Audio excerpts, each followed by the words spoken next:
Hey, InterVarsity alumni. This is After 4, your podcast for navigating life after graduation. This is both an exciting and potentially tricky transition that you're making, and you might feel a little unsure about the coming weeks and months. We're here to provide you with expert advice, practical skills, and plenty of encouragement as you learn how to keep saying yes to Jesus in your new context.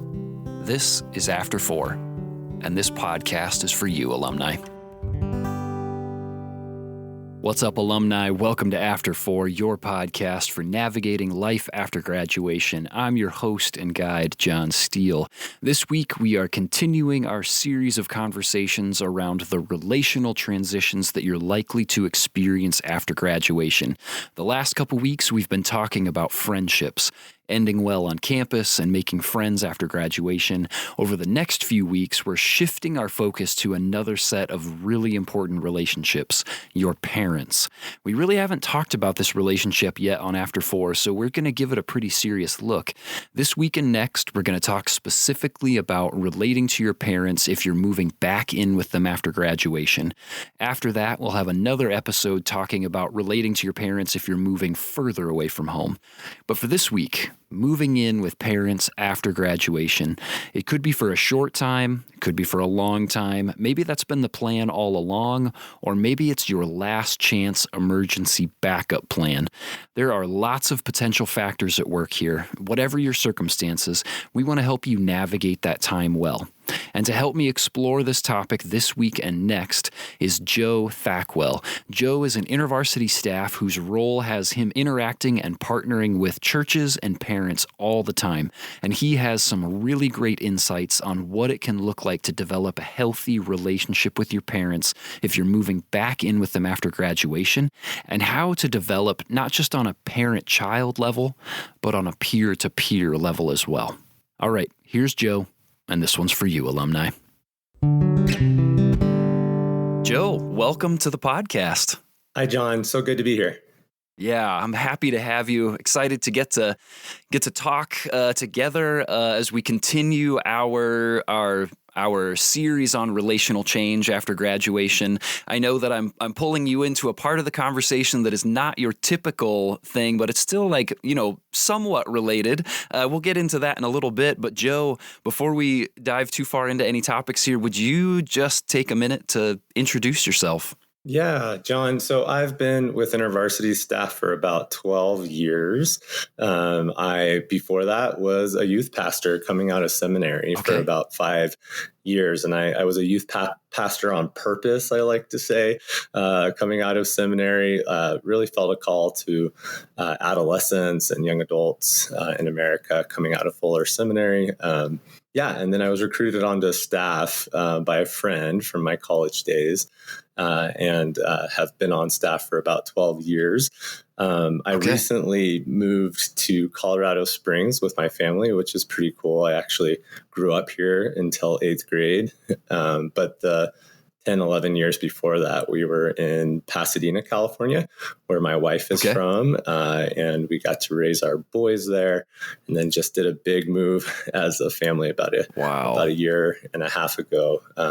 My wife and I have been married over 20 years, which is crazy to think at this point. That's awesome. And our two boys are in 6th grade and in 10th grade. So when I was invited to consider a new role within InterVarsity, it was just a dream come true to be able to connect back to high school students and youth ministries and also to parents. That's part of my new role, which is, I think, part of why we're having this conversation, right? Yes. Parents, engaging parents, which is just a dream come true to be in that space as I myself am going through that with my wife and just in those beginning stages of that college-bound journey with my boys. Wow. Our whole podcast is about the idea of transition, and that's something that you and your family has experienced in a big way recently. You know all about transition. So I'm hopeful that there will be some things that you've had some really unique experiences with in your different positions that will generalize really nicely to this transition that we're looking at. And so we're talking today in particular about relational transition with parents, and what does it look like as we move out of graduation, and how do we conduct a relationship with parents well? And in particular, we're looking at when we move back in, because there will be people who are going to be moving back into their childhood home, or maybe they're just living in town near their parents in a way they didn't anticipate. There could be a number of things going on here. But how do we engage well? How do we navigate that relationship well with parents when we are moving back in after graduation? So there's a number of factors that come to my mind as we think about that. First of all, Joe, I wonder if you have any data for us of like, are there any trends that are being identified with this sort of transition back to home after graduation? Is this something that there's more of, less of? Like, what are we learning in general about this situation? Yeah, no, that's a great question. And yet there are some great statistics to look at. They've actually paid attention to this for a long time. The transition of leaving home is something that's age old, right? We see that in the Bible, yes, even. And if we look at the graphs, if we look at the statistics in America over the last 100 years or so, let's say, it's really interesting to look at it in that long-term view, because we can see some points on the graph that kind of are horizontal lines from one point in history to the next. And one of the more interesting ones for us to reflect on now in this moment in time is looking back to about 1930s during the Depression era. We saw about roughly 50% of young adults between the ages of 18 and 29 were living at home. And then if you fast forward to the recent pandemic, the height of the pandemic, we hit that 50% mark again. Wow. And if you look over time, it looks like our normal for American young adulthood is about 40% of young adults living at home. And I think we maybe have some different things in mind, all of us, depending on our context and our culture, about living at home.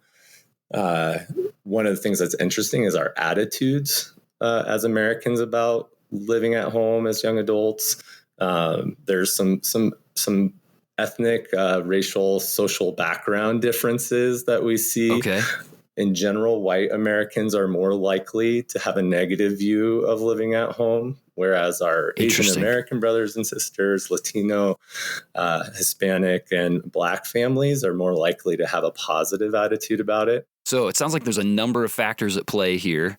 And as far as, whether or not you're more likely to move in with your parents after graduation, it sounds like there's still a significant number of people who do that in those first 7 to 10 years or so after graduation. There's a good chance that you may for a time move back in with your parents for a while. I know that I had a couple of different summers after graduation that I lived at home. It's just for that span of the summer, but it was still like a kind of getting back on my feet sort of time and getting prepped for the next season. And I mean, my brother lived with my parents for several years after graduation. And so, and it's interesting that you say, I'm so glad that you mentioned this, that, our perspective on whether or not that's a positive thing or something that we're looking forward to or hopeful about might be different depending on our circumstances, our ethnic background, and not to mention even, the history that we might have with our family. I imagine that there are people who are moving in that are like, this is not what I want, and I'm not sure that this is even healthy, but I don't have any other recourse than to move in. And that is one of the things. That point of discernment about whether you move home or not, it may not feel like much of a choice for a lot of our young alumni. Perhaps if your financial situation isn't great, if you haven't found a job yet. But that point of discernment as to whether it's a good thing for you to move home, whether that be into your actual home with your parents or with one of your parents, maybe it's a situation of divorce and remarriage and there's step siblings, you have younger siblings. There's a lot to consider relationally as you consider even just moving back to your hometown. And it's probably a minority of our students, but there may be some of our alumni who it's somewhere on the spectrum of toxic to move back home. And if it's combined with not feeling like there's much of a choice, that's where I perhaps would be concerned, and really hope that our InterVarsity network and the body of Christ at large can think about how do we provide the benefits of moving back home financially to all students. That's something I'd love for us to think about a little bit, or just name some of those realities for some of our alumni making discernments about whether to move home. Yes, absolutely. I'm so glad that you bring that up, because it's easy, for me, it's just easy to jump right into a topic here and think like, well, let's talk about sort of the nuts and bolts of living with your parents or the guardians that you had before graduation, whatever your circumstances might be. And for me to forget like, oh yeah, but there's a lot that's going on emotionally, internally, relationally here, of even just making the decision of whether or not this is the right move to make. And so I'm really glad that you bring those up. And so hopefully the conversation we have today will provide people with some tools that, especially if they're stepping into something that could be, as extreme as toxic, or if it's just, I struggle to communicate well and set expectations with my parents, and I don't know what to do in this at least unique to me situation. Hopefully we'll give people a leg up as they consider the possibility of stepping into this relationship. And I will say also, if you are somebody that's stepping into, a particularly challenging situation, we have an episode just a couple episodes back that's talking about ending well on campus, but part of that is talking about maintaining a healthy way of maintaining your campus relationships, and those may be really important people for you to bring with you into this place. So if you haven't listened to it and you are stepping into a challenging setup after graduation, and this is the first time you're tuning in, then give that episode a listen. I'll make sure it's in the show notes so that you can have some steps for connecting well with your friends from back on campus, and maybe they can be a real support system as you move forward. But I mean, one of the things that comes to my mind when I think about living at home before college to living at home after graduation is house rules. How do we, what's the approach that we should take to house rules with our parents? Who's the boss? What kind of insights do you have for us about kind of stepping into that part of the relationship well? Yeah, that's great. Well, there's kind of two questions there, right? I bet we'll travel both kind of the practical and then sort of the relational roles and your identity at the same time, right? Because who's in charge is a little more on the latter. I think practically it's I don't know where any particular one of our alumni were in their journey of being a good roommate, but everybody was somewhere on their journey of being a good roommate. Yes. And so I think it's good to think about just continuing in that adulting journey of practicing relationship. Maybe you lived in Christian community, you could even integrate your faith a little bit more in that process of setting house rules and a covenant with your friends that you lived with. But maybe this is just an opportunity to level up, because the relationships with the people that you're living with, likely your parents, siblings, perhaps step siblings, perhaps, these are really important long-term relationships. And so I like to think of it as practicing home economics over the long term here. And perhaps that'll give a little bit of motivation to level up in setting those house rules, perhaps even initiating conversations. You can initiate that conversation that you might have initiated or been part of in undergrad with your housemates. I think parents would love to have you engage, hey, can we set some house rules? Here's some things I've been thinking of. These are some things I'm concerned about and care a lot about as we're doing this. What are you all really concerned? And so that's probably the starting point. Yeah. But then there are other things like, who's the final arbiter of any particular issue? And, right. And I do think it is helpful to remember your relationship with any landlord that you've had. It could be the university itself. Maybe you moved out into an apartment. And in some things, your parents, the people that own the home that you're living in, or their name is on the lease, and they have some final say in some things and are the ultimate decision makers on some things, and feel ultimate responsibility on some of those things. So I don't know that we want to be wooden about that analogy, especially with your parents. There's some other dynamics, but it's a good place to start in thinking about house rules. Yeah. You can ask me some questions. Maybe there's some more particular house. Well, I will say that the research interestingly says that cleanliness is like the number one thing for like parents and emerging adults as they're living as adults together. And you can imagine it's got to evolve and be a bit different than when you were a kid in the house. And you may have formed different habits as you've had your own dwelling as a college student and are moving back home. And so really getting into the details of cleanliness seems to be good advice.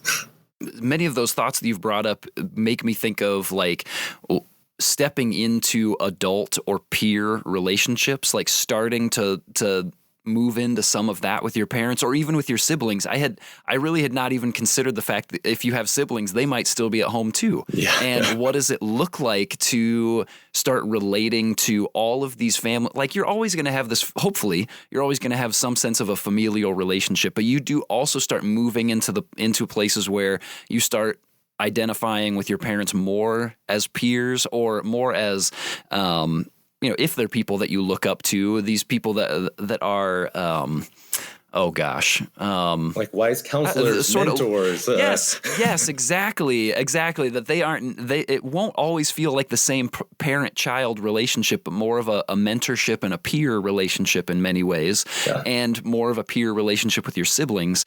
And I love that idea of being the one, almost like supervising your supervisor. I've heard that at work a number of times of just like, let me bring some things to you. Yes, I'm going to initiate this conversation to show that I care about this, and here's some things that are on my mind. I wonder what you're thinking about this, and let's just have open lines of communication from the beginning. And that feels like a great way to start setting the precedent of communicating. I want to have a healthy relationship here, ongoing, and for us to be able to sort of continue defining what this relationship looks like. And I think it is another opportunity to look to Jesus first, and Jesus is walking alongside every relationship you have, and however far you got in that like other oriented thing that Jesus calls us to, it's I don't care as much about this, but the person I'm living with seems to really care about this. I guess a way of being compassionate and loving is to care more about this thing that they care about, right? And so it is our discipleship journey. And then the other thing I'd say is about roles is it's that include and transcend principle, right? Your parent is always going to be your parent, but you are becoming something like friends, hopefully. Right. It's evolving. It doesn't mean that your mom can't have that place of running to her when you're afraid or need some love. And that's awesome. Include that. And it's going to evolve as well. Right. And it's going to transcend into something different. And I think that's great to keep that include and transcend in mind pretty much in every category. Joe, you mentioned before, you brought up like the ways that you've engaged with landlords or maybe with people that ran the dorms on campus, some of those kinds of things. And that brings up to me like some of the other elements that come along with just practical living at home, things like cost of living. I mean, what do you recommend for people moving back home when it comes to things like rent? Like, should you pay rent to your parent or to the person you're moving it, like covering utilities, covering groceries, helping with making dinner and some of the because that can be kind of awkward. Now you're bringing money into the conversation, and we don't all have a great relationship around money with our family. So, so how would you encourage people toward engaging in those kinds of things when they're moving back in? Oh my gosh, John, so many thoughts here.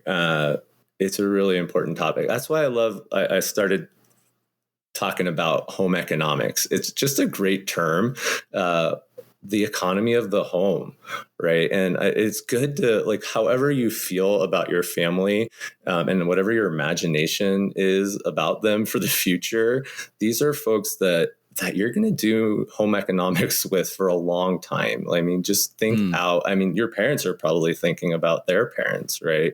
And you have all these siblings, maybe. What is the household economy? Have your parents paid off their mortgage? Right? Like, did they take on the majority of the burden for your college education or not? Right? What is the reality for your parents right now?